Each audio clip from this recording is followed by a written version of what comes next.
It's Monday, February 9th, and here's some of the news beyond the headlines. Kurdish fighters are training members of Iraq's Yazidi religious minority to protect themselves from the Islamic State. The militant group swept through the Yazidis' ancestral home of Sinjar Mountain last summer. Hundreds were killed and thousands taken captive before Kurdish Peshmerga forces broke the siege 2 months later with the help of U.S. airstrikes. Now, Yazidi volunteers of all ages have taken up arms to try and keep their families and land safe from future attacks. It's what our soldiers use, and I know that in a matter of days is going to be what your brave soldiers are using in the battle to defeat terrorism and extremism that's pouring across the border from Syria. The United States has delivered a shipment of weapons and ammunition to the Lebanese military worth $25 million.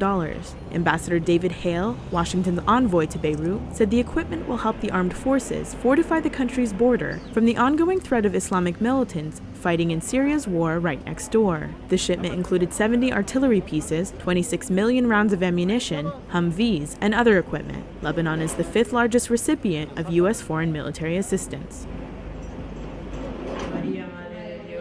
One of the most dangerous countries on earth is giving coffins out for free. Last month, Honduran President Juan Hernandez announced that the murder rate had dropped more than 20% in 2014.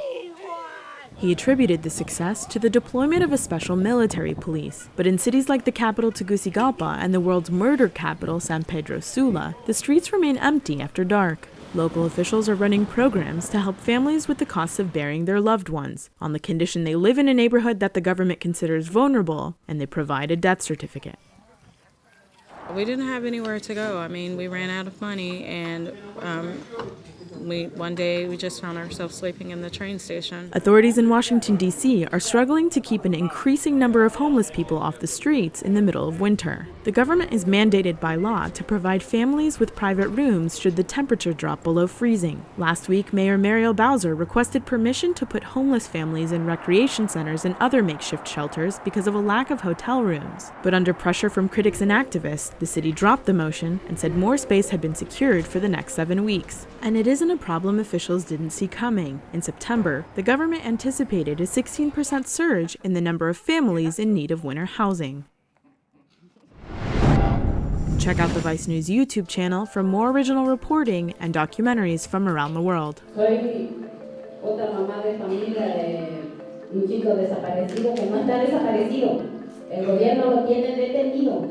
Nosotros hemos llorado no porque aceptemos que ya están muertos, sino que los extrañamos.